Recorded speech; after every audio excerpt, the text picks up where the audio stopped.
Shalom sahabat mitra Rema. Hari ini kita akan sama-sama mendengarkan firman Tuhan yang terdapat dalam Kisah Para Rasul 17 ayat yang ke-10 sampai ayat yang ke-11 yang berkata demikian.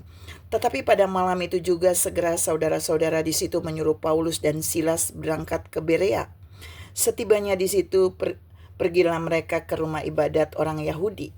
Orang-orang Yahudi di kota itu lebih baik hatinya daripada orang-orang Yahudi di Tesalonika, karena mereka menerima firman itu dengan segala kerendahan hati, dan setiap hari mereka menyelidiki kitab suci untuk mengetahui apakah semuanya itu benar demikian.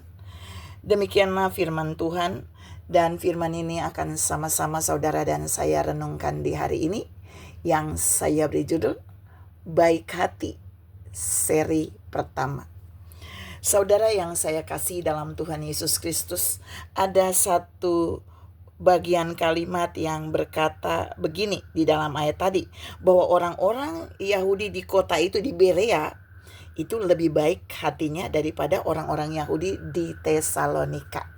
Nah, kita mau lihat kata lebih baik hati, mereka jemaat Berea yang baik hati ini, itu maksudnya apa?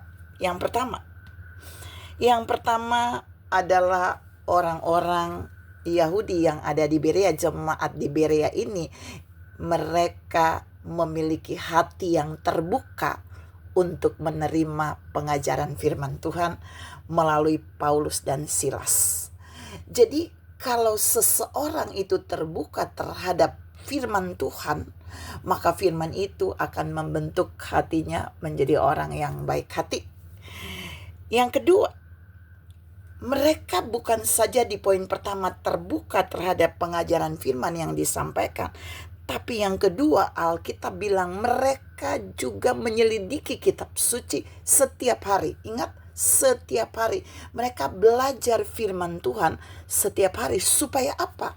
Supaya mereka bisa membuat sinkron antara pengajaran yang mereka dapatkan dari pihak lain dengan apa yang sudah mereka ajarkan.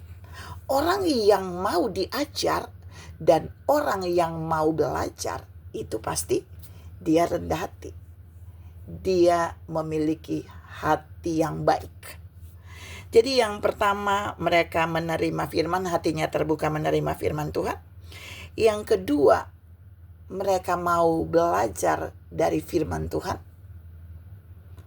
Dan yang ketiga, mereka memiliki semangat dalam belajar firman Tuhan, menerima pengajaran firman Tuhan. Mereka punya antusias. Kita bilang setiap hari mereka belajar. Dan Paulus dan Silas juga mengajar mereka di tempat ibadah setiap hari. Saudara bayangkan, mereka bukan datang di rumah ibadah untuk belajar firman hanya seminggu sekali, tapi setiap hari mereka belajar firman Tuhan. Sehingga firman itu membentuk hati mereka. Mereka menjadi orang-orang yang baik hati. Tapi yang keempat, yang terakhir, mereka memiliki kehidupan rohani yang dewasa. Saudara yang saya kasihi dalam Tuhan Yesus Kristus, orang yang mau belajar dari firman Tuhan, orang yang mau diajar juga dengan firman Tuhan, mereka tidak menyadari lambat laun mereka memiliki kerohanian yang dewasa, yang bertumbuh. Mengapa? Mereka makan firman Tuhan. Matius 4 ayat 4 bilang, manusia hidup bukan dari roti saja, roti yang mengenyangkan daging, tapi dia hidup dari setiap firman yang keluar dari mulut Tuhan. Rema firman Tuhan. Jadi Tuhan mau bilang di bagian ini buat saudara dan saya, waktu kita makan firman Tuhan, kita lapar dan haus akan firman Tuhan, kita belajar pada firman Tuhan, kita menerima pengajaran yang disampaikan kepada kita dari firman Tuhan, pengajaran yang sesuai dengan kebenaran, itu akan membuat rohani kita bertumbuh, akan membuat kita memiliki kedewasaan rohani. Dan orang yang dewasa rohani sudah pasti baik hati. Ini yang dimaksudkan di dalam ayat ini, bahwa orang-orang yang ada di Berea lebih baik hati dari orang-orang yang ada di Tesalonika. Tuhan memberkati saudara berlimpah. Salam memiliki kehidupan yang baik hati, yang rendah hati menerima firman Tuhan, mau diajar oleh firman Tuhan, mau belajar firman Tuhan, terbuka terhadap firman Tuhan,